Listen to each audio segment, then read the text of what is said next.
was just getting ready to prep some chicken breasts for the week. I put them in salads, burritos, pasta. I mean, it's a good protein to just have ready to go in the fridge that I can just grab. However, I've seen it on social media a lot, and I had this same issue with dry chicken breasts. The reason that they dry out is because there's less fat, which makes it healthier, but easier to dry out.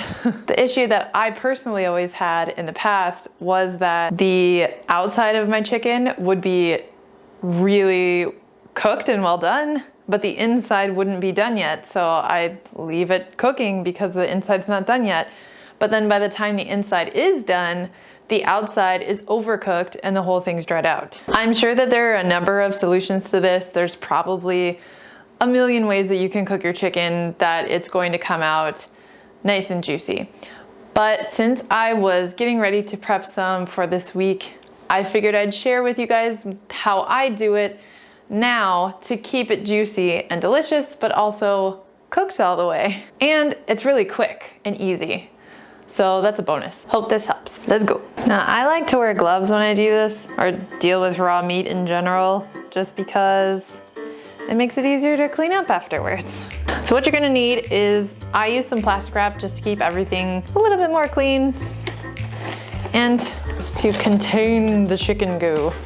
Grab the chicken. I'm going to fillet it, and use a nice sharp knife when you do this so that you don't have to push very hard. It's really easy to cut yourself when you're filleting chicken because you have to hold it with one hand and cut with the other, and you're cutting towards your hand, so be careful. And then what I like to do is what I'm doing now. Once I get it started, kind of going this way, the cut, I open it, I like pull it open like this so that I can cut down this way, and I'm not cutting towards my hand anymore. And I'm not putting pressure on the knife. Like, all I'm doing is dragging the knife along the surface. I'm not like pushing down and letting the knife do the work. That's why it's really important to have a sharpened knife for this. You can just run the knife down the center until it opens up like this, and now you have a filleted chicken breast. I've made it a little bit thinner here, but this meat is still kind of thick. So if I have a kind of thicker breast like this one, what I usually do is put another layer of plastic wrap. Ooh, it's hard to do one-handed.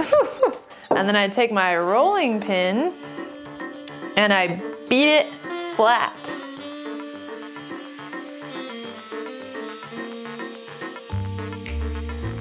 The plastic wrap also saves my rolling pin from getting a bunch of chicken goo all over it. So now I have like a nice flat chicken breast that will cook evenly 2 to 3 minutes per side when I put it in the pan.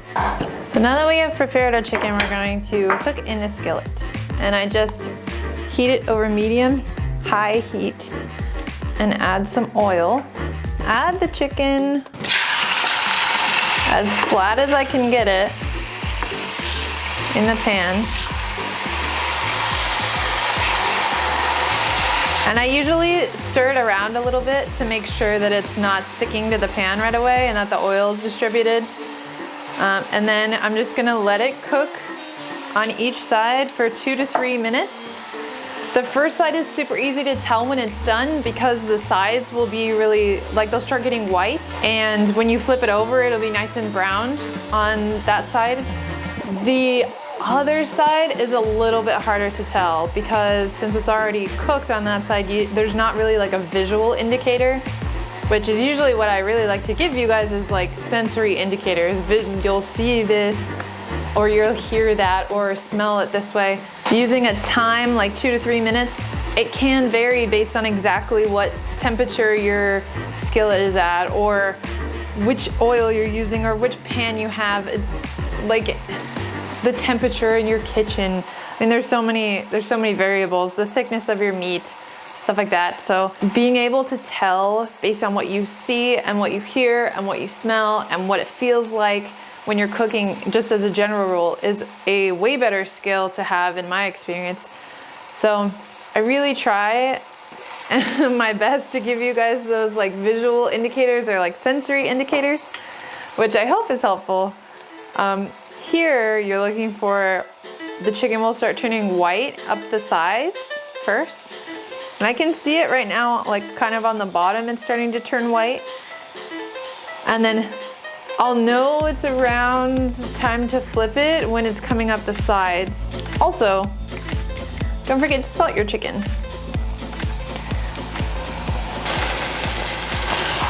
I bet I could fit another one in there. Okay, so I'm gonna flip.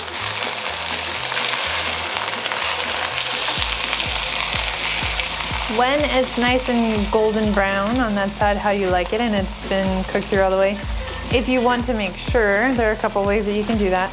You can cut it open and make sure, just do a little slit and make sure that the inside is cooked all the way. The juices should run clear. That's another indicator it's done. And a third indicator is that it is no longer so floppy. It will kind of feel stiff in your tongs and not be so floppy around like it is when it's raw. So these are done. I'm gonna take them off and cut them up. So in this instance, I'm just going to cut it up and put it in some salad for lunch.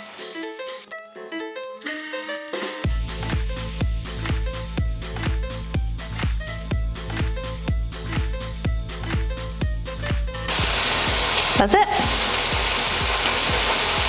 Now I have some delicious protein for my salad.